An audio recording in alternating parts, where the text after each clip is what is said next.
Ipinagpalit ako ng asawa ko sa isang pirasong papel at wad na dangal. Habang nakakadena ang aking paa sa madilim na silid, naririnig ko ang tawanan nila. Sa labas ang asawa ko at ang biyenan ko pinagpaplanuhan ang kamatayan ng aking ama. Ngunit hindi nila alam, hawak ko na ang mitya ng kanilang pagguho. Ako si Marisol, at sa gabing ito, wawakasan ko ang pagiging alipin. Handa na ba silang masunog sa sarili nilang apoy? Wala na siyang pakinabang, Mama. She's like a worn-out rag. Nakakasuka ng hawakan ang mga kamay niyang kasing pangit at kasing gaspang ng semento. Don't worry, pipirmahan niya ang dokumentong iyon. Saan pa ba siya pupunta? Wala siyang matatakbuhan dito sa Lisbon, kundi ang kalsada. Tumigil ang mundo ko sa tapat ng bahagyang nakabukas na pinto ng silid-aklatan. Ang boses na yon, ang boses ni Mateo na dati ay nagsasabi sa akin ng mga pangako ng pag-ibig, ay tila isang kutsilyong dahan-dahang humihiwa sa aking pagkatao. Ang lamig ng kanyang tono ay mas masahol pa sa hanging hatid ng taglamig sa labas ng mansyong ito. Nakatayo ako roon, tila isang rebultong nawalan ng hininga. Sa aking mga kamay ay bitbit ko ang isang tray ng mainit na tinula. Maingat ko itong niluto, tiniis ang hapdi ng usok at ang pagod ng buong maghapon para lamang maihain sa kanya ang paborito niyang pagkain. Ipinagpalit ko ang sarili kong hapunan, nagtipid sa bawat sentimo at ibinenta pa ang huling pares ng gintong anting-anting na pamana ni Itay para lamang mabili ang mga sangkap na ito. Akala ko, sa pamamagitan ng pag-aalaga, sa pamamagitan ng pagiging isang mabuting asawa, ay muli kong makukuha ang atensyong unti-unti nang naglalaho. Ngunit ang bawat salitang lumalabas sa bibig niya ay tila lason na dumadaloy sa aking mga ugat. Tama ka, anak, sagot ni Doña Consuelo, ang aking biyenan. Naririnig ko ang marahang kalansing ng kaniyang mamahaling alahas habang humihigop siguro ng tsaa. Masyado mo siyang biniyayaan nang dalhin mo siya rito mula sa putikan ng Pilipinas. It's about time we get what we deserve. Kapag nakuha na natin ang pirma niya para sa lupain ng tatay niya, pwede mo na siyang itapon sa kung saang kanto. She's just a liability now. Naramdaman ko ang panginginig ng aking mga daliri. Ang tray na hawak ko ay tila bumibigat ng 100 kilo. Gusto kong sumigaw. Gusto kong pumasok sa loob at itanong kung bakit. Bakit pagkatapos ng 10 taon ng aking pagsisilbi? Bakit pagkatapos kong ibigay ang lahat, ang aking kabataan, ang aking lakas, pati ang aking dangal, para lamang maging karapat-dapat sa pamilyang ito? Ngunit walang boses na lumabas sa aking lalamunan. Tuyong-tuyo ito, tila punong-puno ng abo. Ang tanging nararamdaman ko na lang ay ang mabilis na pagtibok ng aking puso na parang isang ibon na pilit kumakawala sa isang masikip na hawla. Dahan-dahang nanghina ang aking mga tuhod. Ang mainit na sabaw sa mangkok ay nagsimulang tumalsik sa aking mga kamay, ngunit hindi ko naramdaman ang paso. Mas matindi ang hapdi ng apoy na tumutupok sa aking kaluluwa sa sandaling iyon. Hindi ko na napigilan. Ang tray ay dahan-dahang madulas mula sa aking nanginginig na mga kamay. Ang tunog ng pagbasag ng porselana sa sahig ay tila isang malakas na pagsabog sa gitna ng katahimikan ng pasilyo. Ang sabaw ay kumalat sa mamahaling alpombra, tila isang mantsa ng aking mga pagsisikap na ngayon ay wala ng halaga. Bumukas ng malakas ang pinto. Nanlisik ang mga mata ni Mateo nang makita ako. Walang bakas ng pagsisisi, walang gulat. Ang nakita ko lang sa kaniyang mukha ay ang purong pagkamuhi at pagkayamot. Marisol? Kanina ka pa ba riyan? Bulyaw niya. Ang kaniyang boses ay tila latigo. Look at what you did. Ang mahal ng carpet na yan. Wala ka na talagang ginawang tama, kundi ang maging lampa. Lumapit din si Doña Consuelo. Nakatakip ang ilong ng kaniyang sutlang panyo na tila ba may mabahong amoy na nanggagaling sa akin. You clumsy woman. Kita mo na, Mateo? Ito ang napala mo sa pagpapakasal sa isang probinsyana ni hindi marunong humawak ng tray ng maayos. Tumingin ako sa kanila. Pilit na hinahanap ang kahit katiting na anino ng lalaking pinangakuan ko ng habambuhay. Ngunit ang kaharap ko ay isang estranghero. Tiningnan ko ang aking mga kamay, puno ng mga gasgas, may mga bakas ng paso mula sa kusina at mga kalyong bunga ng paglalaba ng kanilang mga damit sa gabi para lamang makatipid sa kuryente. Ang mga kamay na ito, na kinalinga sila sa loob ng mahabang panahon, ay tinatawag nilang nakakasuka. Mateo, bulong ko. Ang boses ko ay basag. Si Itay. Kailangan ko siyang makita. Sabi niyo kapag natapos ko ang gawaing bahay ngayong linggo, bibigyan niyo ako ng pambili ng tiket. Tumawa ng mapait si Mateo. Lumapit siya sa akin at hinawakan ng mahigpit ang aking baba. Pilit na pinatingala ako. Nararamdaman ko ang diin ng kanyang mga daliri na tila babali sa aking panga. Ticket? Are you kidding me? You're not going anywhere, Marisol. Mamamatay na ang tatay mo. Bakit mo pa sasayangin ang pera para pumunta roon? Mas kailangan namin ng pera rito para sa New Year's Eve party. At kung gusto mong mabuhay pa ang matandang iyon, kahit ilang araw pa, pipirmahan mo ang dokumentong ibibigay ko sa iyo bukas. Maliwanag. Binitiwan niya ako ng padaskol, dahilan upang mapaupo ako sa gitna ng basag na porselana at talsik ng pagkain. Masakit ang pagkakauntog ng aking tuhod sa matigas na sahig. Ngunit mas masakit ang katotohanang 10 taon akong nabulag sa isang kasinungalingan. Sa gitna ng aking pagkakaluhod, naramdaman ko ang lamig ng kanilang mga titig. Tiningnan ko ang mga pira-pirasong porselana sa aking paligid. Ang bawat piraso ay tila sumasalamin sa aking sarili. Durog, kalat, at itinuturing na basura. Ganito na lang ba? Sa dinami-dami ng bagyo na sinuong ko para sa kanya, bakit ako pa ang naiwan sa ulan? Pagkatapos kong ubusin ang aking lakas para itaguyod ang pamilyang ito, ang halaga ko lang ba ay isang pirasong basahan na handang itapon sa oras na hindi na kailangan? Hindi ko sila tiningnan ng muli. Habang pinupulot ko ang mga basag na porselana, ang bawat sugat sa aking daliri ay nagsilbing paalala. Sa bawat patak ng dugo na humahalo sa sabaw sa sahig, may isang bahagi ng aking puso ang unti-unting naninigas. Hindi ito ang huli. Kung ituturing nila akong hayop na walang halaga, kung sisikapin nilang ikadena ako sa kanilang mga utos. Hindi nila alam kung ano ang kayang gawin ng isang babaeng wala na ng kailangang protektahan, kundi ang kaniyang huling hibla ng dignidad. Narinig ko ang yabag ng kanilang mga paapaalis patungo sa sala habang nagtatawanan na tila walang nangyari. Ang kanilang mga tinig ay unti-unting naglaho, ngunit ang tunog ng aking sariling paghinga ay naging mas malakas. Sa gabing ito, sa gitna ng dilim at hapdi, isang binhi ng galit ang naitanim sa aking dibdib. At ang binhing iyon, sa tulong ng aking mga luha, ay sisibol sa isang bagyo na wawasak sa mansyong ito. Hindi ko akalain na ang kamay na nagsuot ng singsing sa aking daliri, 10 taon na ang nakalilipas, ay siya ring kamay na magkakabit ng kadenang ito sa aking paa.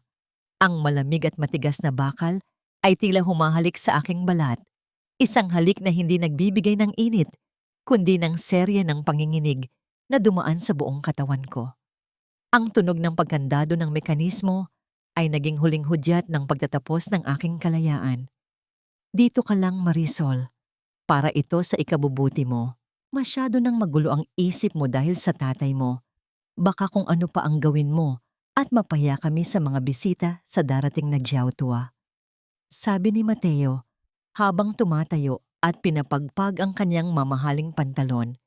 Tiningnan niya ako na tila ba isa lamang akong ligaw na asong kailangang itali para hindi makakagat. Nakatitig lang ako sa kanya. Ang aking mga mata ay tuyo na sa sobrang pag-iyak kagabi. Narito ako sa isang maliit na silid sa dulo ng mansyon, isang imbakan ng mga lumang kagamitan na ngayon ay naging piitan ko. Ang amoy ng alikabok at amag ay nanunuot sa aking ilong at ang tanging liwanag ay nagmumula sa isang maliit na siwang sa itaas ng pinto. Ang sahig ay malamig, semento na walang latag, at ang bawat pagkilos ko ay sinasabayan ng kalansing ng kadenang nakakabit sa paa ng mabigat na aparador. Mateo, parang awa mo na, ang itay. Kahit isang tawag lang, pagmamakaawa ko, ang boses ko ay halos pabulong na dahil sa pamamalat. Ngunit hindi niya ako nilingon. Lumabas siya ng silid at narinig ko ang pag-ikot ng susi sa labas ng pinto. Naiwan akong mag-isa sa dilim, kasama ang tunog ng sarili kong paghinga at ang bigat ng bakal na nakapulupot sa aking bukong-bukong. Lumipas ang ilang oras o baka mga araw na, hindi ko na alam. Ang tanging palatandaan ng oras ay ang paunti-unting pagpasok ng liwanag at ang hapdi ng aking sikmura. Dumating si Doña Consuelo, bitbit ang isang pirasong papel. Sa kaniyang mukha ay mababakas, ang isang ngangising mapang-api, ang uri ng ngiti na ibinibigay ng isang mananalo sa isang taong wala ng laban. May sulat ka mula sa Pilipinas, Marisol. Galing yata sa kapatid mo. Sabi niya habang iwinawagayway ang sobre. Nabuhayan ako ng loob.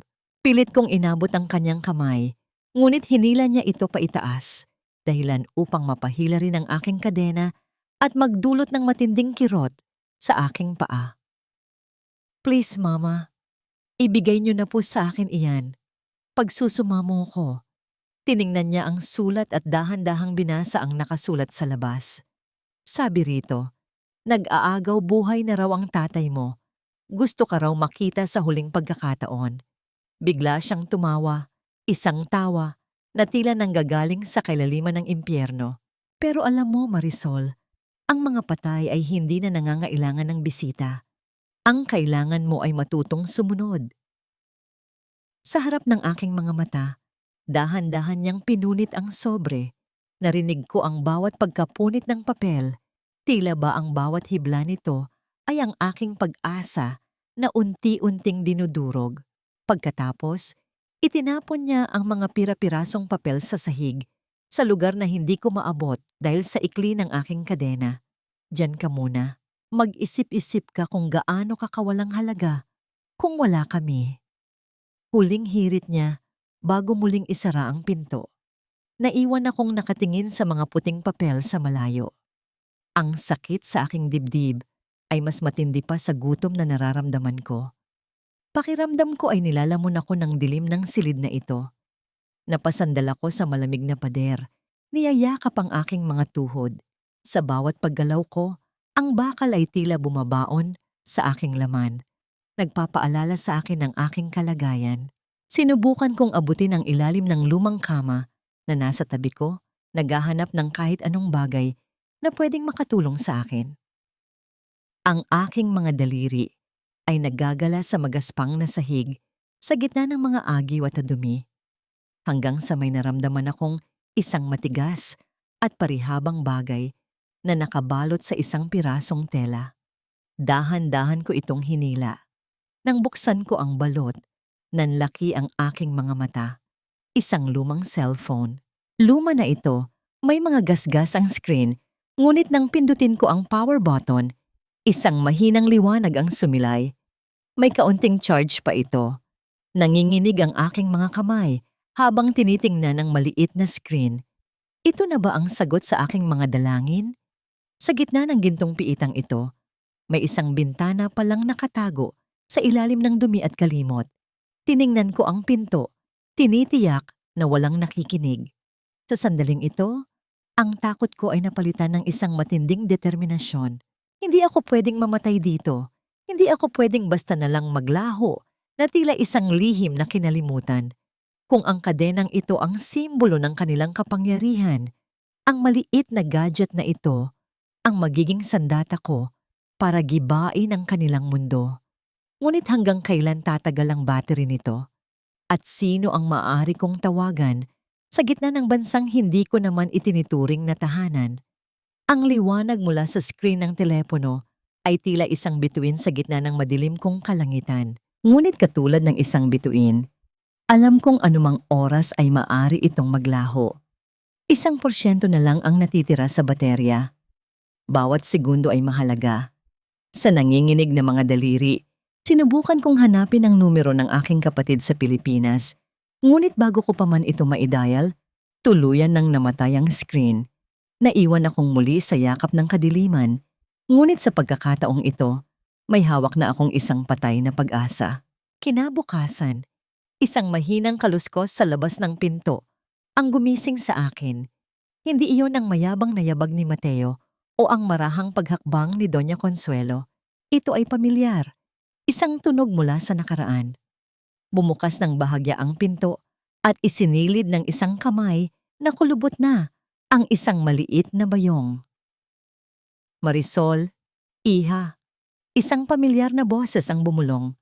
Si Lola Berta, ang dati naming kasambahay na ipinatalsik ni Doña Consuelo dahil sa pagbibigay sa akin ng isang pirasong tinapay nang hindi nagpapaalam. Lola, ang tanging nasabi ko, ang aking boses ay nagulat at puno ng pasasalamat. Wala akong maraming oras, patuloy niya. Sinabi kong kukunin ko lang ang mga naiwan kong gamit. Kunin mo ito.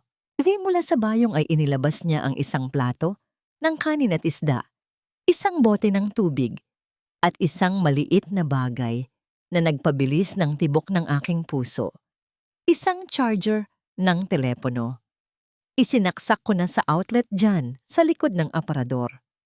Gamitin mo iyan sa tamang paraan, Iha. Alam kong matagal ka nang nagtitiis. Bago pa man ako makapagpasalamat, isinara na niya muli ang pinto. Narinig ko ang kaniyang papalayo na mga hakbang. Naiwan akong tulala. Hawak ang mga bagay na tila isang himala. Sa unang pagkakataon sa loob ng maraming araw, uminom ako ng tubig at kumain ng dahan-dahan. Ang bawat butil ng kanin ay tila nagbibigay sa akin ng panibagong lakas. Lakas hindi lamang para sa katawan, kundi para sa kaluluwang pagod ng lumaban. Hindi ko sinayang ang pagkakataon. Maingat kong isinaksak ang telepono. Habang nagcha-charge, inihanda ko ang aking plano. Itinago ko ang telepono sa pagitan ng mga lumang basahan sa isang sulok. Itinutok ang kamera nito sa gitna ng silid kung saan ako palaging nakaupo. Pinindot ko ang record button at naghintay. At dumating na nga ang demonyo. Pumasok si Doña Consuelo na may daladalang isang tasa. Ang amoy ng kapeng barako ay sumingaw sa hangin, ngunit alam kong hindi iyon para sa akin. Umupo siya sa isang silyang inilagay niya sa tapat ko. Sa labas lamang ng abot ng aking kadena. Alam mo, Marisol? Panimula niya habang humihigop sa tasa. Nakatanggap ako ng tawag mula sa Pilipinas. Ang tatay mo, humihina na raw ng husto. Hinahanap ka raw niya. Naramdaman ko ang pagkirot sa aking puso. Ngunit pinilit kong huwag magpakita ng anumang emosyon. Yumuko lang ako. Hinahayaang takpan ng aking buhok ang aking mukha. Nakakaawa, hindi ba? Patuloy niya. Mamamatay siyang dilat ang mga mata. Nag-iisip kung bakit ang paborito niyang anak ay hindi man lang siya sinipot. Pero kasalanan mo ito, Marisol. Kung naging masunurin ka lang sana. Kung hindi ka lang sana matigas ang ulo. Itinayo niya ang tasa at ibinuhos ang natitirang mainit na kape sa sahig, ilang pulgada lang mula sa aking mga paa. Iyan ang nararapat sa mga taong hindi marunong tumanaw ng utang na loob. Dinala ka namin sa magandang buhay. Pero ano ang isinukli mo? Peste. Isang malaking peste sa pamilya namin. Naramdaman ko ang panginginig ng aking mga kamao. Bumaon ang aking mga kuko sa aking palad. Gusto kong sumagot. Gusto kong isigaw sa kanya ang lahat ng aking sakripisyo. Ngunit naalala ko ang maliit na pulang ilaw na kumukurap mula sa tumpok ng mga basahan. Tahimik lang ako. Tinitiis ang bawat salitang tila. Matatalim na bubog na ibinabato sa aking pagkatao. Umalis sa ba siya pagkatapos ng ilang sandali.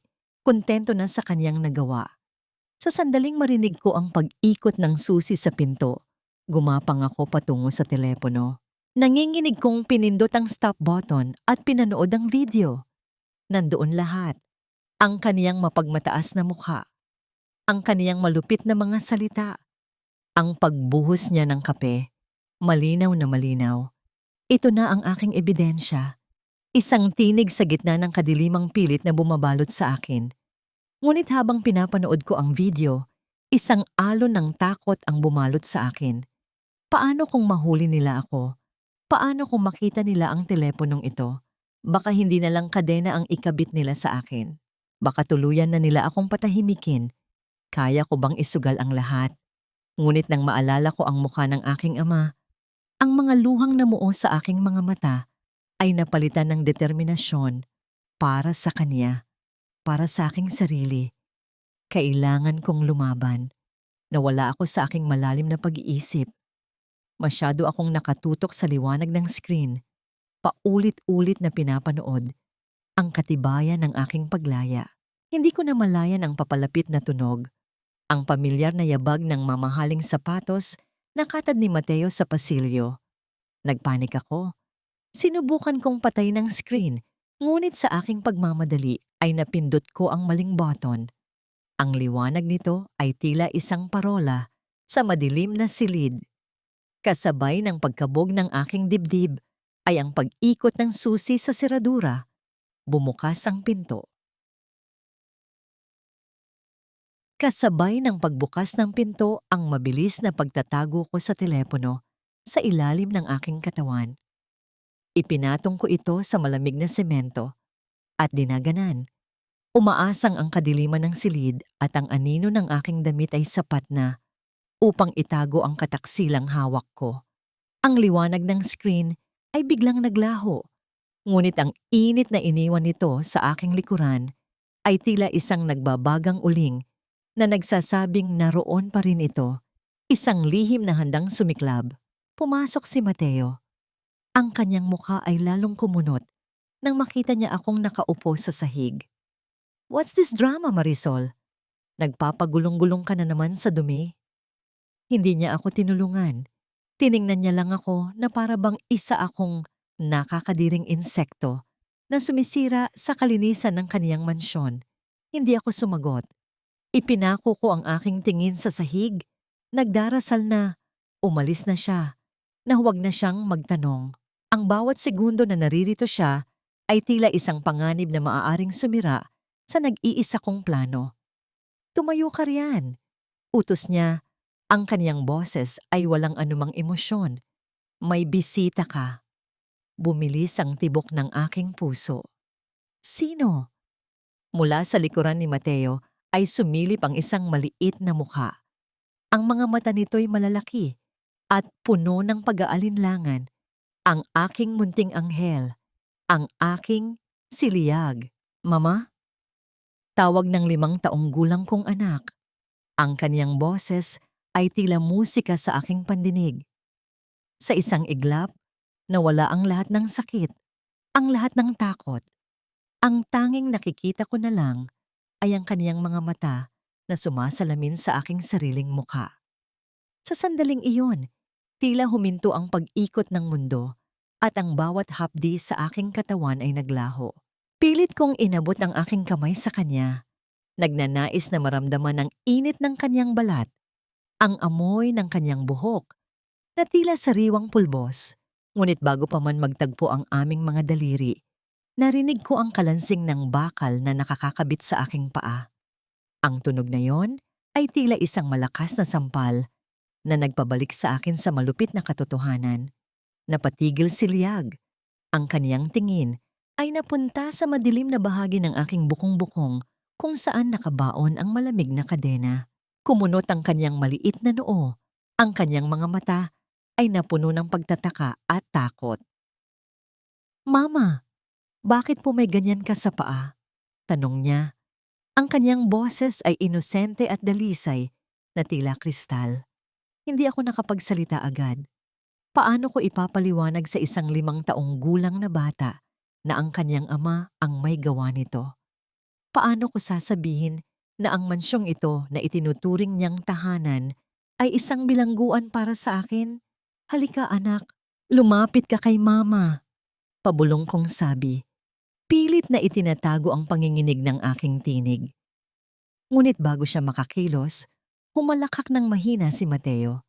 Lumapit siya kay Liyag at ipinatong ang kaniyang kamay sa balikat ng bata, tila isang babala. See? Kahit ang sarili mong anak natatakot sa'yo, alam niya kung sino ang dapat paniwalaan sa bahay na ito. Yumuko si Mateo at may ibinulong kay Liyag. Pagkatapos, dahan-dahang lumapit ang bata sa akin. Ang kaniyang mga hakbang ay mabagal at puno ng pag-aalinlangan. Nang nasa harapan ko na siya, tinitigan niya ako ng matagal. Ang mga salitang lumabas sa kanyang bibig ang siyang tuluyang dumurog sa bawat natitirang piraso ng aking puso. Mas masakit pa kaysa sa anumang pisikal na paghihirap na dinanas ko. Sabi po ni Lola Consuelo, masama ka raw po, Mama. Hindi ka raw po sumusunod kay Daddy, kaya ka raw po pinarurusahan. Sabi po niya, huwag daw po akong tumulad sa'yo para hindi rin ako ikulong. Pakiramdam ko ay isang malaking tipak ng yelo ang ibinagsak sa aking dibdib. Ang sarili kong anak, ang bunga ng aking sinapupunan, ay tinuturuan ng kamuhian ako. Tiningnan ko si Mateo, na ngayon ay may ngiting tagumpay sa kanyang mga labi. Ito pala ang kanyang huling baraha, ang lasunin ng isipan ng aking anak, hanggang sa ituring niya akong isang estranghero. Liyag, makinig ka. Pagsusumamo ko, ang mga luha ay nagsisimulang pumatak sa aking pisngi. Hindi totoo ang sinasabi nila. Mahal na mahal ka ni Mama. Tara na, Liyag. Masyado nang madumi rito. Yaya ni Mateo, hinila niya ang kamay ng bata palayo sa akin. Maghahanda pa tayo para sa malaking party bukas ng gabi. Maraming bisita, maraming masasarap na pagkain, at hindi kasali ang mama mo roon. Habang hinihila siya palayo, lumingon si Liyag sa akin. Sa gitna ng dilim, nakita ko ang isang bagay na hindi ko inaasahan. Isang mabilis na pagbagsak ng kaniyang balikat at ang pagbitaw niya ng isang lukot na piraso ng papel. Gumulong ito sa maruming semento at huminto sa ilalim ng lumang aparador na malapit sa akin. Nang muling maisara at maikandado ang pinto, naiwan akong mag-isa na may hapdi sa puso na tila walang katapusan. Ngunit may isang bagong apoy na nag-alab sa aking kalooban. Kung dati ay gusto kong makalaya para sa aking ama, ngayon ay alam kong kailangan kong lumaban para sa kaluluwa ng aking anak. Hindi ko hahayaang lumaki si Liyag sa isang tahanang puno ng kasinungalingan at kalupitan. Maingat kong hinila ang papel gamit ang aking mga daliri sa paa hanggang sa maabot ko ito. Nanginginig ang aking mga kamay habang binubuklat ang lukot na drawing. Gamit ang Crayola, iginuhit niya ang dalawang tao, isang malaki at isang maliit, magkahawak kamay sa ilalim ng isang nakangiting araw. Sa likod nito, may nakasulat na dalawang salita na tila isinulat ng patago. Sorry, Mama. Nayakap ko ang papel sa aking dibdib. Ang munting Liyag ko ay naroon pa rin, nakikipaglaban din sa kanyang sariling paraan. Ang drawing na ito ang naging huling piraso ng aking determinasyon. Buksan man nila ang lahat ng pinto ng mansyong ito o hiyawan ako ng buong mundo, wala nang makakapigil sa akin. Bukas, sa gitna ng kanilang pagdiriwang, sa ilalim ng mga putok ng Fauhua, sisiguraduhin kong ang bawat kadenang nakagapos sa amin ay magiging abot. Siguraduhin mong kumikinang ang bawat kristal ng chandelier, Mateo. Hindi pwedeng magmukha tayong hikahos sa harap ng mga panauhin. Ang dangal ng pamilyang ito ay nakasalalay sa gabing ito. Ang boses ni Doña Consuelo ay umalingaw-ngaw mula sa pasilyo, puno ng awtoridad at pagmamalaki.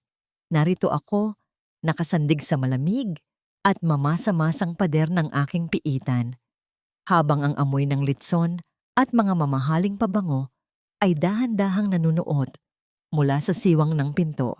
Ang bawat halakhak na naririnig ko sa labas ay tila isang matalim na aspil na itinutusok sa aking balat. Napakasakit isipin na sa kabilang bahagi ng pader na ito, naghahanda sila para sa isang marangyang pagdiriwang habang ako ay unti-unting nilalamon ng dilim at gutom. Inilabas ko ang telepono mula sa aking itinagong basahan. Ang liwanag nito ay tila isang munting kandila sa gitna ng bagyo. Sa pamamagitan ng mabilis na koneksyon sa internet na nasasagap ko mula sa itaas, sinubukan kong pasukin ang email account ni Mateo. Alam ko ang kaniyang password. Ito ang petsa ng aming kasal. Ang petsang dati ay itinuturing kong simula ng aking pangarap. Ngunit ngayon ay naging hudyat ng aking bangungot. Ang bawat pagpindot ko sa screen ay sinasabayan ng mabilis na tibok ng aking puso. At doon, sa ilalim ng mga file na may pamagat na business investments, nakita ko ang katotohanang mas madilim pa sa silid na ito. Ang kumpanya ni Mateo ay hindi lamang nalulugi. Ito ay isang hungkag na shell.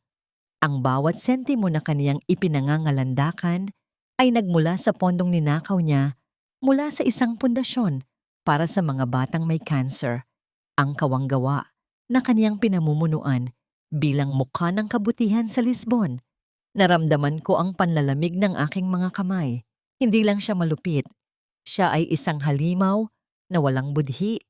Isinugal niya ang pera ng mga may sakit para lamang mapanatili ang maskara ng yaman at dangal. At ang mas masakit, nakita ko ang isang liham mula sa isang abogado. Bukas na bukas, pagkatapos ng party, ay nakatakda ang pirmahan para sa donasyon ng lupain ni Itay sa kumpanya ni Mateo. Gagamitin nila ang huling yaman ng aking ama para lamang itapal sa butas ng kanilang mga kasalanan. Hindi ko hahayaang mangyari ito. Bulong ko sa aking sarili. Ang aking tinig ay puno ng puot na tila kumukulong lava. Dahan-dahan kong isinagawa ang aking hakbang. Ginamit ko ang telepono upang i-forward ang lahat ng dokumentong iyon. Ang mga bank statement, ang mga pekeng resibo, at ang video ng pagmamaltrato sa akin ni Doña Consuelo, sa aking sariling email at sa lahat ng mga pangunahing kontak ng kanilang pamilya. Ngunit hindi ko muna ito ipapadala ngayon. Maghihintay ako hanggang sa ang lahat ng kanilang mahahalagang bisita ay naroroon na, hanggang sa ang kanilang maskara ay nasa pinakamakinang na bahagi bago ito tuluyang mabasag. Biglang tumigil ang musika sa itaas. Narinig ko ang mabibigat na hakbang ni Mateo na patungo sa aking silid. Mabilis kong itinago ang telepono sa ilalim ng aking damit. Pilit na pinapakalma ang aking paghinga. Bumukas ang pinto. Pumasok si Mateo na may dalang isang kahon. Inilapag niya ito sa harap ko at binuksan. Isang kulay gintong gown ang tumambad sa akin. Napakaganda, napakamahal. Ngunit para sa akin, ito ay tila isang marangyang sapot ng gagamba. Suotin mo yan bukas. Utos niya, ang kanyang mga mata ay walang kislap ng pagmamahal. Lalabas ka sa party bilang isang masunurin at masayang asawa. Ipapakita natin sa lahat na maayos ang pamilya natin. At pagkatapos, pipirmahan mo ang dokumento para sa lupa ng tatay mo. Huwag kang gagawa ng anumang eksena, Marisol, dahil kung hindi, baka hindi naabutin ng umaga ang matanda sa Pilipinas. Lumapit siya sa akin at hinawakan ang aking buhok ng napakahigpit. Pilit na pinatingala ako. Isang gabi lang, Marisol. Isang gabi ng pagpapanggap kapalit ng buhay ng tatay mo. Napakadaling desisyon, hindi ba? Nang bitawan niya ako, naramdaman ko ang lasa ng dugo sa aking labi dahil sa sobrang pagkagat ko rito. Tiningnan ko siya habang lumalabas siya ng silid. Ang kanyang anino ay tila isang higanting halimaw na bumabalot sa pinto. Nang muling bumalik ang katahimikan, inilabas ko ang telepono at tiningnan ang drawing ni Liag na itinatago ko sa aking palad. Ang maskara ni Mateo ay yari sa ginto, ngunit ang aking sandata ay yari sa katotohanan. Bukas, sa ilalim ng mga putok ng paputok, titingnan ko siya sa kaniyang mga mata, habang ang buong mundong itinayo niya sa kasinungalingan ay guguho sa kaniyang paanan. Ngunit bago iyon, may isang bagay akong napansin sa screen ng telepono. Isang notification ang lumitaw. Isang mensahe mula sa isang hindi kilalang numero. Alam ko ang ginagawa mo, Marisol. Huwag kang lilingon. Naramdaman ko ang pagtayo ng balahibo sa aking batok. May iba pa bang nakakaalam ng aking lihim? O ito ba ay isa na namang patibong ng pamilyang ito upang tuluyan akong sirain? Nanginig ang aking buong pagkatao sa mensaheng nabasa ko sa screen. Sino ang taong ito? Sa loob ng mansyong ito, na puno ng mga mata at tainga, tila wala ng lugar na ligtas. Ngunit bago ko pa man mahanap ang sagot, narinig ko ang marahas na pag-ikot ng susi sa aking pinto. Mabilis kong isinilid ang telepono sa loob ng aking suot na luma at maluwag na damit. Idinidikit ito sa aking balat na tila babahagi ito ng aking hininga. Pumasok si Doña Consuelo. Hindi siya nag-iisa. Kasunod niya ang dalawang lalaking tauhan ng mansyon. Ilabas niyo siya. Utos niya. Ang kaniyang tinig ay kasing lamig ng bakal. Dalhin siya sa kusina. Maraming dapat ihanda para sa huling hapunan ng taong ito. Hindi nila tinanggal ang kadena sa aking paa. Sa halip, pinalitan nila ang dulo nito mula sa mabigat na aparador patungo sa isang mahabang bakal na riles na nakakabit sa pader ng pasilyo hanggang sa kusina. Isang mahabang kadena na nagpapahintulot sa akin na makagalaw. Ngunit nagpapaalala sa bawat hakbang ko na ako ay isang bihag pa rin. Ang tunog ng pagkaladkad ng bakal sa sahig ng mansyon ay tila isang malungkot na awitin ng pagdurusa. Pagdating sa kusina, ang bawat sulok ay abala. Ang amoy ng sariwang hipon, mamahaling alak, at mga pampalasa ay bumabalot sa hangin. Ngunit sa gitna ng karangyaan ng mga sangkap, nakatayo ako. Marumi ang damit, maputla, at may bakas ng bakal sa aking bukong-bukong. Inatasan akong ihanda ang paboritong paella ni Mateo para sa kanyang mga piling panauhin. Ang bawat pag-ikot ng sandok sa malaking kawa ay tila pag-ikot din ng aking kapalaran. Habang pinagmamasdan ko ang usok na nagmumula sa niluluto, nakikita ko ang mukha ni Itay. Nararamdaman ko ang kaniyang paghihirap sa malayo.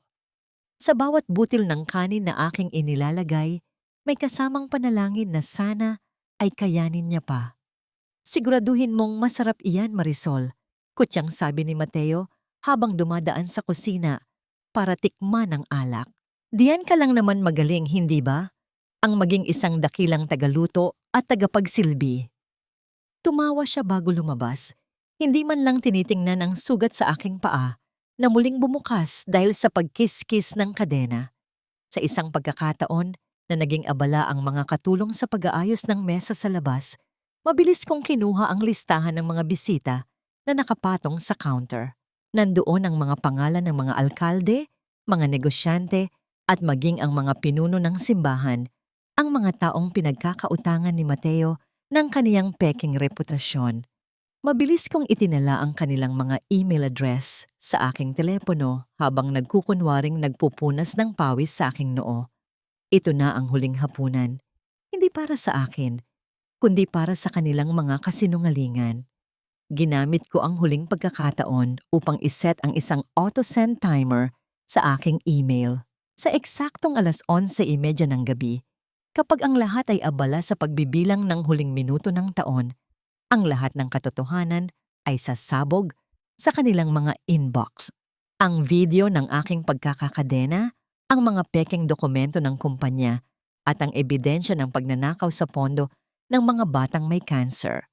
Naramdaman ko ang isang kamay sa aking balikat. Muntik ko nang mabitawan ang sandok sa gulat. Paglingon ko, si Lola Berta ang nakatayo roon, may dalang isang baso ng tubig. Ang kaniyang mga mata ay puno ng lungkot. Ngunit may isang kislap ng babala. "Mag-ingat ka, iha," bulong niya habang nagkukunwaring iniaabot ang baso. "May mga mata sa bawat sulok. Ang mensaheng natanggap mo, ako ang nagpadala niyon sa tulong ng pamangkin ko sa labas. Huwag kang lilingon, huwag kang magpapakita ng takot. Malapit na ang oras." Nakahinga ako ng maluwag, ngunit ang kaba sa aking dibdib ay hindi pa rin nawawala. Si Lola Berta pala ang lihim kong kakampi. Habang inihahain na ang mga pagkain sa labas, muli akong binalikan ng dalawang lalaki upang dalhin sa isang maliit na silid sa tabi ng Grand Hall. Dito nila ako binihisan ng kulay gintong gown na ibinigay ni Mateo. Pinilit nilang ayusan ang aking mukha upang itago ang mga pasa at ang pamumutla. Nilagyan nila ako ng makapal na make-up. Tila ba isa akong sirang manyika na pilit na kinukumpuni para sa isang palabas. Ngumiti ka, Marisol, sabi ni Mateo habang pumapasok sa silid, suot ang kanyang pinakamahal na suit. Ito ang pinakamahalagang gabi ng buhay natin. Kapag natapos ang gabi na ito at nakuha ko ang gusto ko, baka payagan pa kitang bumisita sa libing ng tatay mo. Tiningnan ko siya sa salamin. Ang lalaking minahal ko noon ay wala na. Ang nakikita ko na lang ay isang bangkay na naglalakad. Isang taong patay na ang kaluluwa sa ilalim ng kaniyang mamahaling kasuotan. Narinig ko ang malakas na musika mula sa Grand Hall. Nagsimula na ang party. Ang bawat kalansing ng baso ng wine sa labas ay tila tunog ng isang orasan na malapit nang tumunog. Tara na, yaya ni Mateo. Hinawakan niya ang aking braso ng napakahigpit na tila ba dudurugin ang aking mga buto. Oras na para humarap sa mundo. Ngunit bago kami lumabas, naramdaman ko ang pag-vibrate ng telepono sa aking hita. Isang notification, hindi mula sa email, kundi isang papasok na tawag mula sa Pilipinas. Ang aking puso ay tila tumigil sa pagtibok. Ang kapatid ko. Tumatawag siya sa oras na ito. Alam ko ang ibig sabihin yon. Huwag kang magkakamaling magpakita ng kahit anong bahid ng lungkot, Marisol. Ang gabing ito ay para sa aking tagumpay, hindi para sa iyong walang kwentang pagluluksa. Ngumiti ka, dahil bawat sentimong ginastos ko sa mukhang yan ay dapat magbunga ng pirma mo mamaya. Ang bulong ni Mateo sa aking tainga ay tila kagat ng isang makamandag na ahas bago kami tuluyang pumasok sa malawak na bulwagan. Hawak niya ang aking braso ng mahigpit. Ang kanyang mga kuko ay tila bumabaon sa aking balat sa ilalim ng telang sutla ng aking kulay gintong gown. Nakatayo ako sa gitna ng karangyaan, napapaligiran ng mga chandelier na tila mga bituing bumaba mula sa langit upang saksihan ang aking pagkapahiya. Ang amoy ng mamahaling wine at mga imported na bulaklak ay nanunuot sa aking ilong. Ngunit para sa akin, ang bawat samyo ay may halong amoy ng amag mula sa silid na pinanggalingan ko. Sa ilalim ng mahabang laylayan ng aking gown, nararamdaman ko ang malamig na yakap ng kadena. Hindi nila ito tinanggal. Iniklihan lang nila ito at itinali sa aking bukong-bukong. Sapat lamang upang makahakbang ako ng dahan-dahan, tila isang mahinhin na reyna. Ngunit sa katotohanan ay isang bihag na hinihila sa bawat galaw. Nakangiti ako. Isang ngiting drawing sa aking mukha gamit ang makapal na lipstick at kolorete. Ngunit sa loob ng aking dibdib, ang aking puso ay tila isang basag na kampanang pilit na pinatutunog. Ang bawat bati ng Happy New Year mula sa mga panauhin ay tila mga sampal na nagpapaalala sa akin kung gaano kahuwad ang lahat ng ito. Biglang nag-vibrate ang teleponong nakatago sa aking hita. Sa gitna ng maingay na tawanan at tugtog ng biolin, ang bawat pagyanig nito ay tila isang kidlat na tumatama sa aking kaluluwa. Alam ko ang tawag na yon, ang aking kapatid. Ang huling mensahe mula sa aking ama. Naramdaman ko ang pag-akyat ng init sa aking lalamunan. Gusto kong sumigaw. Gusto kong itapon ang baso ng champagne na hawak ko at tumakbo palayo. Ngunit nanatili akong matigas. Tumingin ako sa malaking screen sa dulo ng hall kung saan nakapaskil ang mga larawan ng masayang pamilya ni Mateo at Doña Consuelo. Ang kanilang mga mukha ay tila mga maskara ng mga anghel, habang ang katotohanan ay nakatago sa madilim na sulok ng mansyong ito. Ladies and gentlemen, simula ni Mateo, itinataas ang kaniyang baso habang nakatayo sa entablado. Ang kaniyang boses ay puno ng kumpiyansa. Ang boses ng isang taong naniniwala na hawak niya ang mundo. Bago tayo magbilang para sa bagong taon, nais kong ipakita sa inyo ang bunga ng aming pagmamahalan at ang dedikasyon ng aming pamilya sa kawanggawa. Tumingin siya sa akin, may mapanuring kislap sa mga mata. Marisol, halika rito. Mahal ko. Naglakad ako patungo sa kanya. Ang bawat hakbang ay isang pagtitiis. Ang bawat kalansing ng kadena, na tanging ako lang ang nakakarinig, ay tila tunog ng isang orasan na malapit nang tumunog para sa kanilang katapusan. Pag-akyat ko sa entablado, tiningnan ko ang orasan sa dingding. 11:30. Sa sandaling ito, ang auto-send timer ng aking email ay nagsimulang gumana habang si Mateo ay patuloy sa kanyang mabulaklak na talumpati tungkol sa karangalan at pagtulong sa kapwa. Nararamdaman ko ang pagdaloy ng katotohanan sa kable ng internet patungo sa mga telepono ng bawat taong naririto sa loob ng hall. Isa-isang nagsimulang tumunog ang mga notification sa bulsa ng mga panauhin. Isang mahinang tunog ng pagdating ng email dito, isang pag-vibrate doon. Nakita ko ang isang negosyante sa harap na dahan-dahang inilabas ang kaniyang telepono. Ang kaniyang noo ay kumunot. Pagkatapos, ang susunod at ang susunod pa.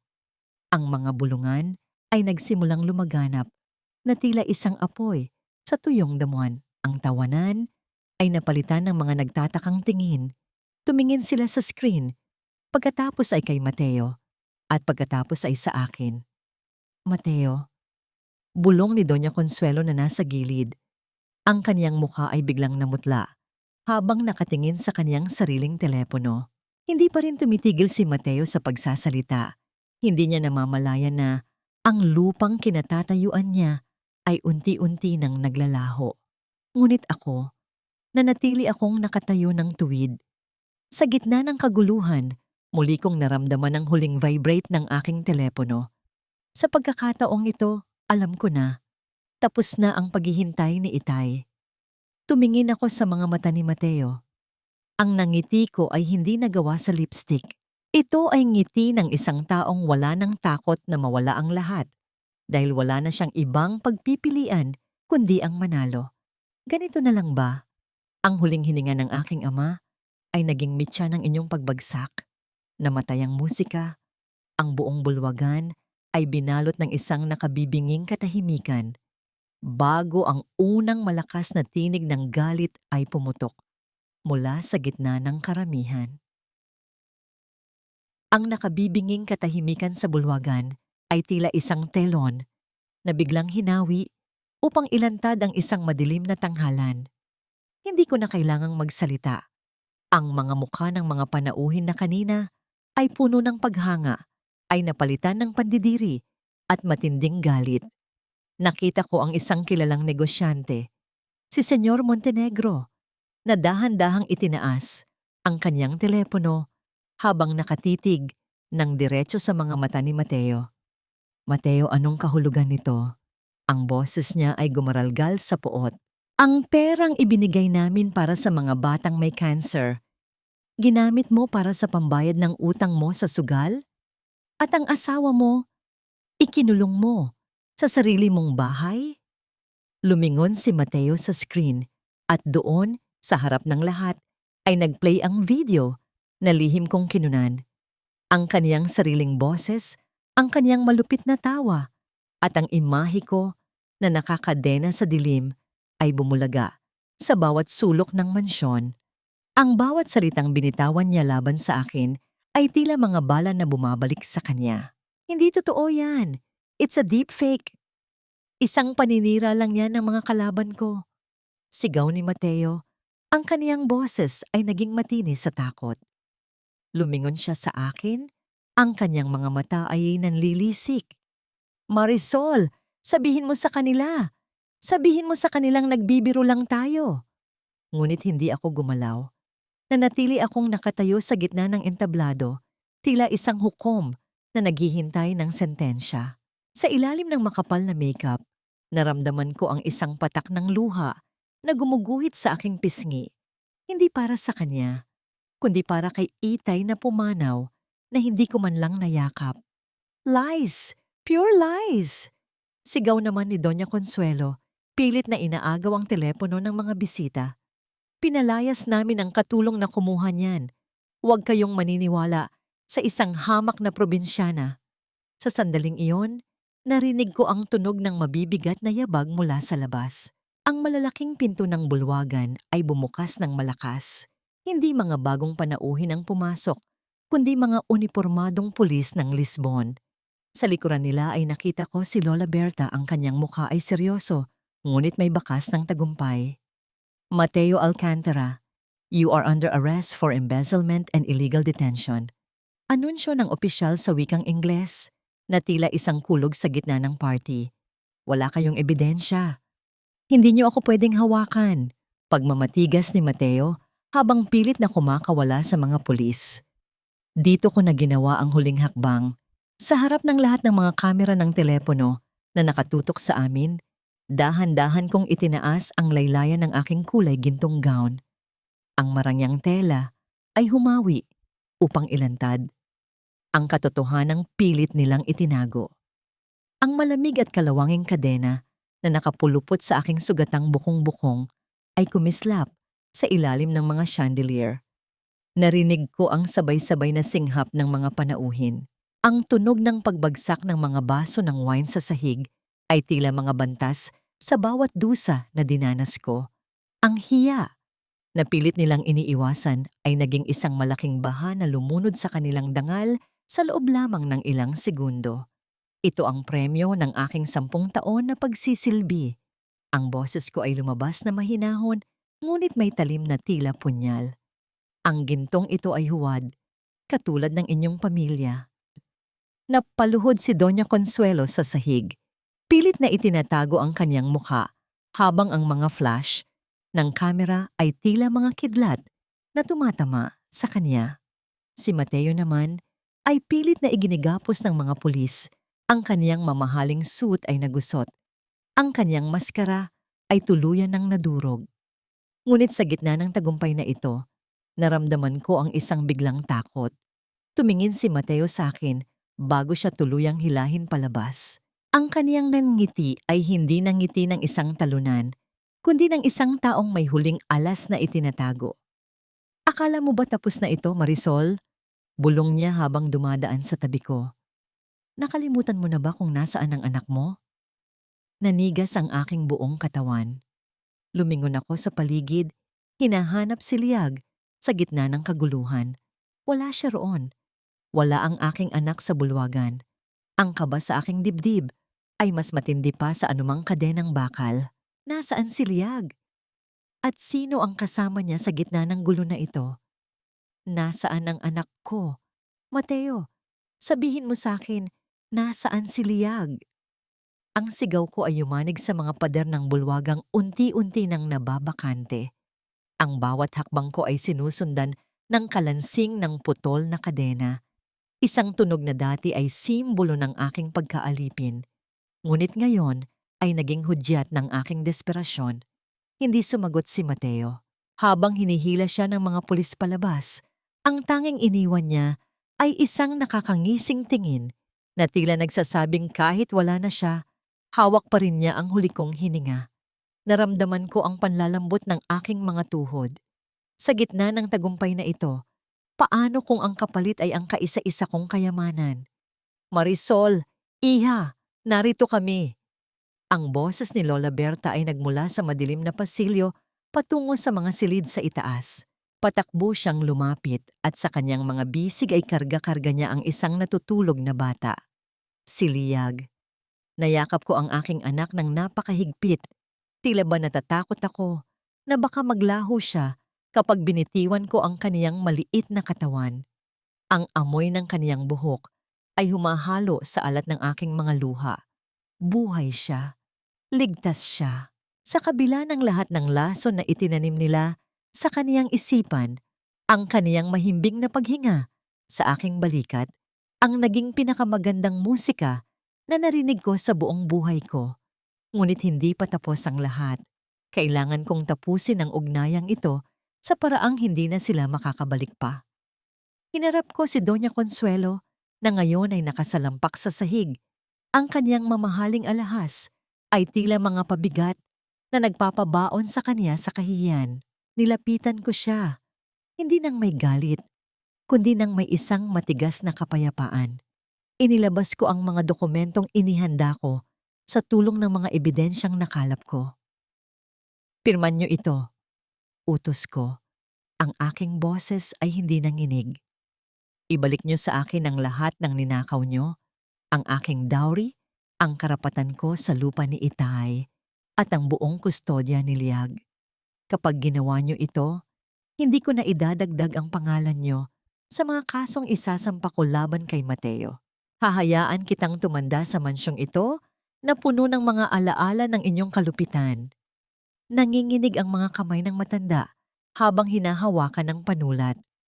Sa bawat titik na kanyang isinusulat, nararamdaman ko ang pagluwag ng bawat buhol sa aking dibdib. Nang matapos ang huling pirma, binitawan niya ang panulat na tila ba ito ay isang nagbabagang uling. Masaya ka na ba? Tanong niya. Ang kaniyang boses ay punong-puno ng pait. Sinira mo ang pangalan ng mga Alcantara. Hindi ako ang sumira sa inyo. Sagot ko habang kinukuha ang mga papel. Ang inyong sariling kasakiman ang gumawa niyan. Pinili niyo ang dangal na yari sa kasinungalingan kaysa sa pagmamahal na totoo. Ngayon, mamuhay kayo sa katahimikan ng inyong mga kasalanan.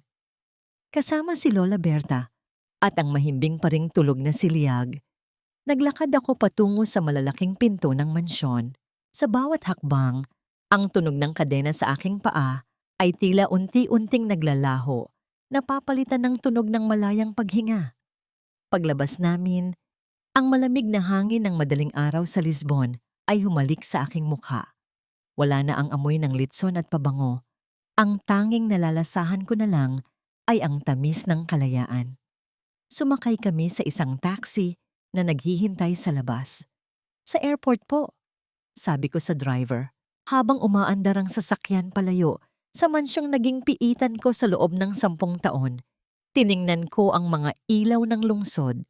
Ngunit sa gitna ng aking kagalakan, muling nag-vibrate ang aking telepono. Isang mensahe mula sa Pilipinas. Binuksan ko ito nang may nanginginig na mga daliri. Ito ay mula sa aking kapatid. Isang larawan ng aking ama na nakangiti sa kanyang huling sandali. At isang maikling pangungusap. Ate, wala na si Itay. Pero bago siya pumanaw, ang sabi niya, nararamdaman daw niyang malaya ka na. Hihintayin ka namin sa pag-uwi.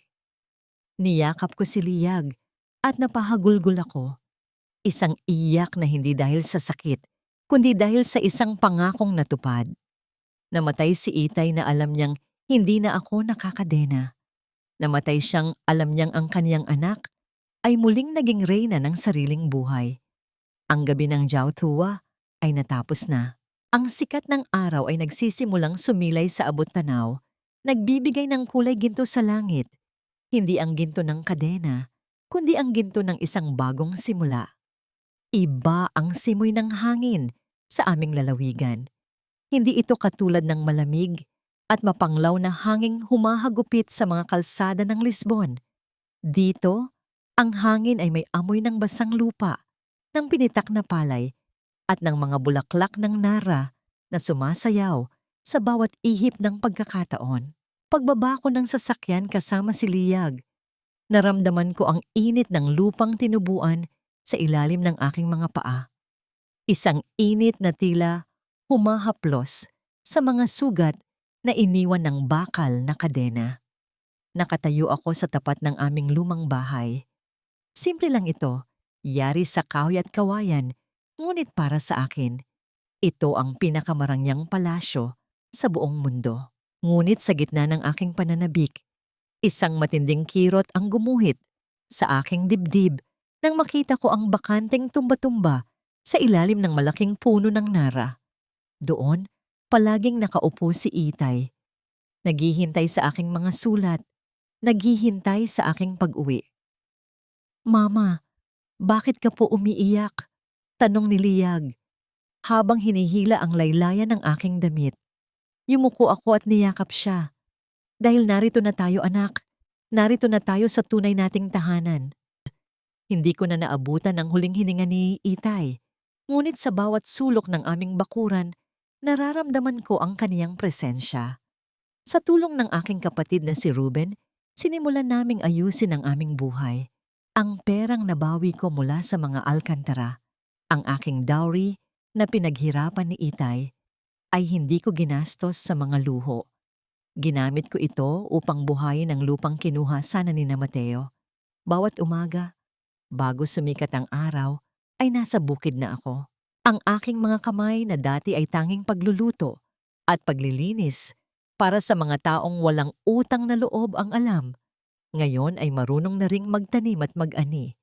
Ang mga kalyo sa aking palad ay hindi na simbolo ng pagkaalipin, kundi mga medalya ng aking pagsisikap para sa kinabukasan ng aking anak. Isang hapon, habang nakaupo kami ni Liag sa ilalim ng puno ng nara, kinuha ko ang aking lumang journal. Binasa ko ang mga huling isinulat ko sa Lisbon, ang mga gabi ng takot at panalangin. Napangiti ako nang mapagtanto ko kung gaano nakalayo ang aking narating. Ang marisol na nakakadena sa dilim ay matagal na ring pumanaw kasabay ng aking mga takot. Ang marisol na kaharap ni Liag ngayon ay isang babaeng may sariling tinig at paninindigan. Mama, tignan mo po, ang ganda ng mga bulaklak. Sigaw ni Liag habang tumatakbo sa gitna ng aming taniman ng mga gulay at prutas.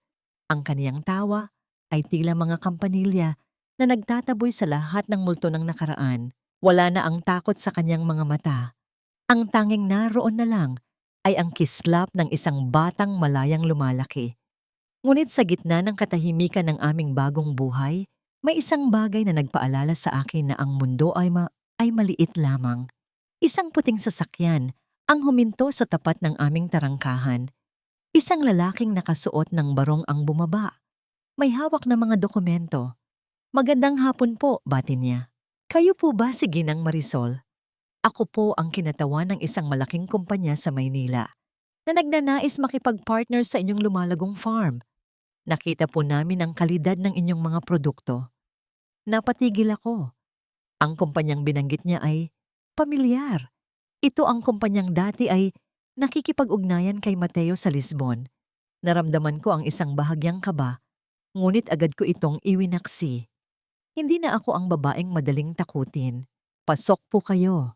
Ang boses ko ay matatag at puno ng dignidad. Pag-usapan natin ang negosyo. Habang naglalakad kami patungo sa loob, napansin ko ang isang maliit na balita sa dulo ng kanyang dalang dyaryo. May kinalaman ito sa isang malaking iskandalo sa Lisbon, ang pagbagsak ng isang kilalang pamilya at ang pagkakakulong ng isang negosyante dahil sa pagnanakaw sa pondo ng simbahan at kawanggawa. Hindi ko na binasa ang buong artikulo. Itinupi ko ang dyaryo at itinuon ang aking pansin sa taong nasa harap ko. Ang aking nakaraan ay isa na lamang kwento na tapos na. Ang aking kasalukuyan ay ang lupang ito at ang aking kinabukasan ay ang batang masayang naglalaro sa ilalim ng lilim ng nara. Ngunit bago kami makapagsimula ng pag-uusap, may isang tanong ang lalaki na nagpatahimik sa akin. Nabanggit po ng aming CEO na may kakilala raw siyang Mateo Alcantara sa Lisbon. May kinalaman po ba kayo sa kanya? Naramdaman ko ang lahat ng mga mata sa paligid na tila naghihintay ng aking sagot. Ang hangin ay biglang tumahimik. Tila ba maging ang mga dahon ng nara ay nakikinig. Si Mateo Alcantara? Ang pangalang yon ay parang isang lumang damit na matagal ko nang itinapon sa basurahan. Hindi ko na alam kung nasaan siya at wala na rin akong pakialam. Ang sagot ko sa kinatawan ng kumpanya ay diretso at walang bahid ng panginginig. Tiningnan ko siya, ng mata sa mata, taglay ang dignidad ng isang babaeng dumaan sa apoy, ngunit lumabas na mas matatag kaysa sa ginto. Nakita ko ang bahagyang pagkagulat sa kaniyang mga mata bago siya dahan-dahang tumango at nagpatuloy sa paglalatag ng aming kontrata. Lumipas ang 5 taon. Ang 5 taon na yon ay hindi naging madali. Ngunit bawat patak ng pawis ko sa lupang ito ay nagbunga ng kalayaan. Ang aming maliit na sakahan ay naging isang malawak na plantasyon. Hindi na lamang ito basta lupa. Ito ay naging simbolo ng aking muling pagsilang. Ako na ngayon ang kinikilalang reyna ng mga produkto sa aming lalawigan. Ang mga kamay ko na dati ay puno ng sugat mula sa kadena. Ngayon ay puno ng mga kalyong bunga ng pagbubungkal ng sariling kapalaran. Ngunit ang pinakamalaking tagumpay ko ay hindi ang pera sa bangko o ang lawak ng aking lupain. Ito ay ang batang babaeng nakikita kong nag-aaral sa ilalim ng puno ng nara. Si Liag ay 10 taong gulang na. Wala na ang takot sa kanyang mga mata. Ang kanyang tawa ay tila isang dalisay na tubig na naghugas sa lahat ng lason na itinanim ng kanyang ama at lola noon sa Lisbon. "Mama, tignan mo po ang drawing ko." Tawag niya sa akin isang hapon. Lumapit ako at tiningnan ang kaniyang gawa. Hindi na ito ang 2 taong nagtatago sa ilalim ng araw. Ito ay drawing ng isang babaeng nakatayo sa tuktok ng isang bundok. Ang buhok ay hinahampas ng hangin at sa kaniyang paanan ay mga putol na bakal. "Sino ito, anak?" tanong ko habang hinahaplos ang kaniyang buhok. "Ikaw po yan, Mama. Ang reyna ko." Sagot niya ng may kasamang yakap na tila nagpapagaling sa lahat ng natitirang sakit sa aking kalooban. Naramdaman ko ang init ng kaniyang pagmamahal. Ito ang dahilan kung bakit ako bumabangon araw-araw. Ito ang dahilan kung bakit hindi ko hinayaang mamatay ang aking espiritu sa madilim na silid na yon sa Portugal. Ang tagumpay ng isang ina ay hindi nasusukat sa ningning ng kaniyang alahas, kundi sa ningning ng mga mata ng kaniyang anak na lumalaking may dangal at pagmamahal sa sarili. Isang gabi, habang nag-aayos ako ng mga papeles sa aking opisina, nakatanggap ako ng isang liham.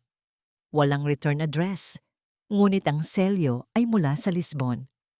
Nanginginig ang aking mga daliri habang binubuksan ng sobre. Hindi ito galing sa isang abogado.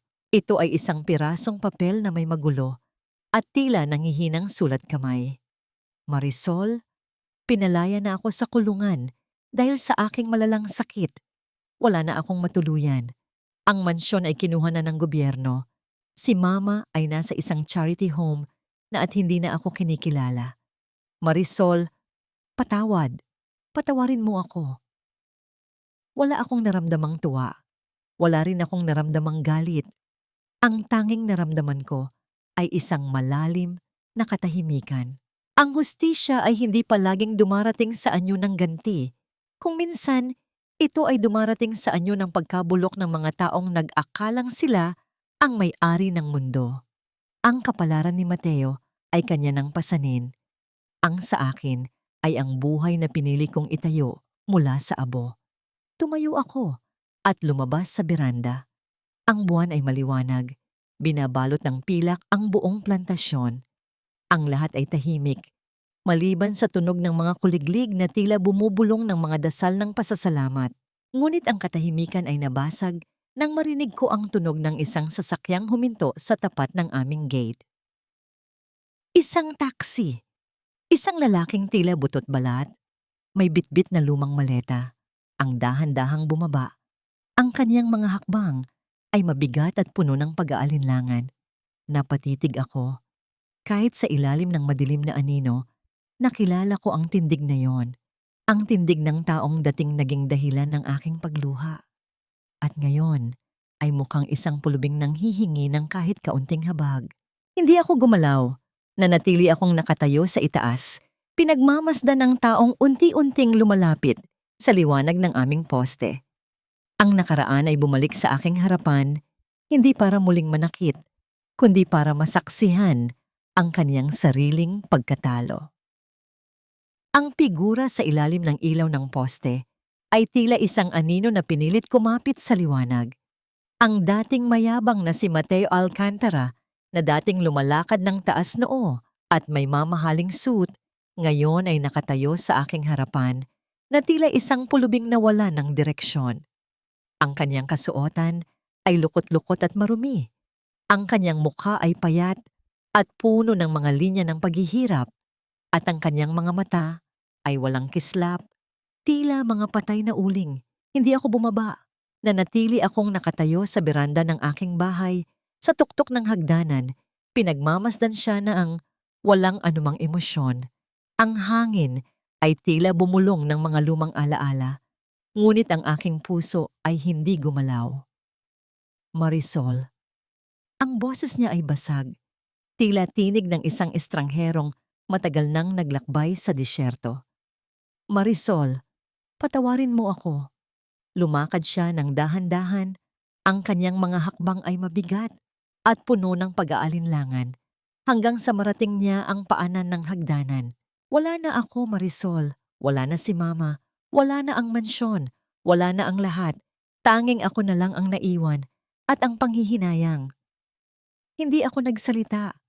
Hinayaan ko siyang magpatuloy. Ang bawat salita niya ay tila isang bulong mula sa nakaraan, ngunit ang mga bulong na yon ay wala ng anumang kapangyarihan sa akin. Napakasama kong asawa, napakasama kong tao.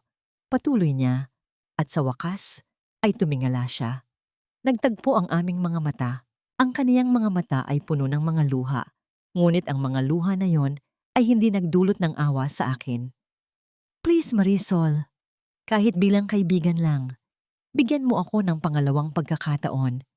Kahit saan, kahit ano, basta makasama lang kita. I have nothing left. Kung dati, ang mga salitang iyon ay magpapatunaw sa aking puso. Ngunit ang pusong iyon ay matagal nang dumaan sa apoy. Ang mga luha niya ay tila mga patak ng ulan na walang halaga sa tuyot na lupa. Mateo, ang boses ko ay matatag at malinaw, tila isang sapa sa gitna ng katahimikan. Ang pangalawang pagkakataon ay ibinibigay sa mga taong karapat-dapat. Ang mga pinili mong gawin sa akin, sa tatay ko, at sa mga batang walang laban, hindi iyan mapapatawad sa isang simpleng salita. Ang lahat ng nawala sa iyo ay bunga ng sarili mong mga desisyon. Naramdaman ko ang paggalaw ng isang maliit na kamay sa likuran ko. Si Liag. Nakatayo siya doon, bagong gising, at nakatingin din sa kanyang ama na nakatayo sa ibaba. Hinawakan ko ang kanyang kamay, mahigpit, at iginiya ko siya sa aking harapan. Tumingin si Liag kay Mateo, ang kanyang mga mata ay walang takot. Sino po yan, Mama? Tanong niya. Ang kaniyang boses ay inosente. Napasinghap si Mateo nang makita ang kaniyang anak. Isang gabi lang niya itong nakita bilang isang masunurin at tahimik na bata. Ngunit ngayon, si Liag ay isang malakas at malayang bata na. Iyan ang tatay mo, anak. Sagot ko ng mahinahon. Tumingin si Liag kay Mateo at pagkatapos ay sa akin. Po? Iyan po ang tatay ko. Bakit po siya nandito, Mama? Hindi ko hinayaang maramdaman ni Liag ang anumang bigat ng nakaraan. Hindi na mahalaga, anak. Bumalik lang siya para sabihin na may sarili na siyang buhay. Kinuha ko ang wallet ko mula sa aking bulsa. Inilabas ko ang isang barya na may pinakamababang halaga. Dahan-dahan ko itong ibinaba sa hagdanan at gumulong ito patungo sa paanan ni Mateo. Iyan ang simula ng bago mong buhay, Mateo. Sabi ko, ang aking tinig ay puno ng awtoridad. Kung may natutunan ka man sa lahat ng ito, sana ay gamitin mo yan para itayo ang sarili mo sa tamang paraan. Hindi ko kayang patawarin ang lahat ng ginawa mo, Mateo. Ngunit pinapalaya na kita sa anumang galit na nararamdaman ko. Hindi na ako ang Marisol na ikinadena mo. Niyakap ko si Liag ng mahigpit at tiningnan ko si Mateo sa huling pagkakataon. Ang kaniyang mukha ay lumukot at sa wakas, lumingon siya at dahan-dahang lumakad palayo. Ang kaniyang mga hakbang ay mabigat, tila ba ang bawat isa ay may dalang 100 kilong pagsisisi. Pinanood ko siya habang unti-unti siyang naglalaho sa dilim ng kalsada. Wala na akong naramdamang galit. Ang tanging nalasahan ko ay ang sariwang hangin ng paglaya. Hindi ko kailangang kamuhian siya para maging malaya. Ang aking kapatawaran ay hindi para sa kanya, kundi para sa sarili kong kapayapaan. Niyakap ako ni Liag ng mahigpit. Mama, ang ganda po ng buwan ngayon, bulong niya. Tumingala ako sa kalangitan. Ang buwan ay bilog at maliwanag, at sa gitna ng mga bituin, tila may isang muka akong nakita. Ang mukha ni Itay, nakangiti. Ang kanyang nangiti ay hindi lamang sa buwan. Ito ay nasa hangin, nasa lupa, at nasa puso ng aking anak. Alam kong narito siya. Alam kong ipinagmamalaki niya ako. Dahan-dahang gumagapang ang unang sinag ng araw sa pagitan ng mga dahon ng puno ng nara na tila mga daliring ginto na humahaplos sa aking mukha. Malamig ang simoy ng hangin, may hatid na bango ng basang damo at ang tamis ng mga hinog na mangga mula sa aming taniman. Sa malayo, naririnig ko ang marahang agos ng batis, isang tunog na tila ba bumubulong ng mga salitang, "Tapos na, malaya ka na." Nakatayo ako sa beranda, hawak ang isang tasa ng mainit na kape. Pinagmamasdan ko si Liag na ngayon ay masayang tumatakbo sa damuhan, hinahabol ang isang makulay na paru-paro. Ang kaniyang buhok ay sumasayaw sa hangin at ang kaniyang mga tawa ay tila mga kristal na bumabasag sa anumang natitirang lungkot sa aking paligid. 5 taon na ang nakalipas mula nang iwan ko ang Lisbon, ngunit ang bawat umagang ganito ay tila isang himala na hindi ko pagsasawaan. Binuksan ko ang isang maliit na kahoy na kaban na matagal ko nang itinatago. Sa loob nito, naroon ang huling alaala ng aking nakaraan, ang aking lumang singsing sa kasal. Tiningnan ko ito ng matagal. Noon, akala ko ang singsing na ito ang magbibigay sa akin ng langit, ngunit naging rehas pala ito ng aking impyerno. Hinawakan ko ang bakal na singsing, ramdam ko ang lamig nito, ngunit hindi na nito kayang pasukuin ang init ng aking palad. Naglakad ako patungo sa pampang ng batis na nasa gilid ng aming lupain. Sa bawat hakbang, nararamdaman ko ang tibay ng aking mga binti, ang lakas ng aking katawan na binuo ng sariling pagsisikap. Wala na ang bakas ng sugat mula sa kadena. Tanging ang malinis at matatag na balat na lang ang naroon. Tumingin ako sa aking refleksyon sa tubig. Ang babaeng nakikita ko ay hindi na ang Marisol na umiiyak sa dilim. Ang babaeng ito ay isang ina, isang anak, at isang reyna ng sariling tadhana. Gamit ang buong lakas ng aking braso, inihagis ko ang singsing sa gitna ng malalim na bahagi ng batis. Nakita ko ang maliit na tilamsik ng tubig bago ito tuluyang lumubog at lamunin ng putik sa ilalim. Wala nang tunog ng pagbasag, wala nang kalansing ng bakal. Ang katahimikan ng kalikasan ang naging huling saksi sa aking ganap na paglaya. "Mama, halika po rito. Tignan niyo ang bulaklak." Sigaw ni Liag. Kumakaway ang kanyang maliit na kamay habang nakaturo sa isang bagong sibol na rosas. Napangiti ako.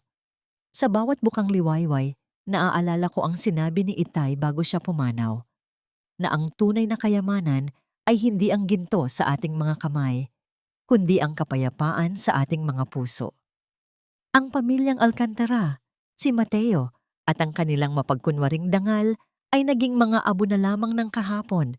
Ang kanilang hiya ay kanila ng pasanin, habang ang aking pag-asa ay akin ng kinabukasan.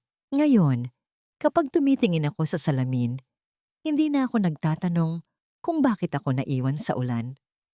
Dahil alam ko na, pagkatapos ng bawat bagyo, ang lupang dinilig ng luha ay siyang magbubunga ng pinakamatamis na tagumpay.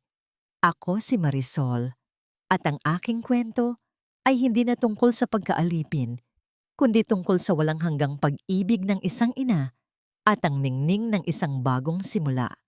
Hinarap ko ang sumisikat na araw, huminga ng malalim, at lumakad patungo sa aking anak. Ang gabi ay tapos na. Narito na ang bukang liwayway.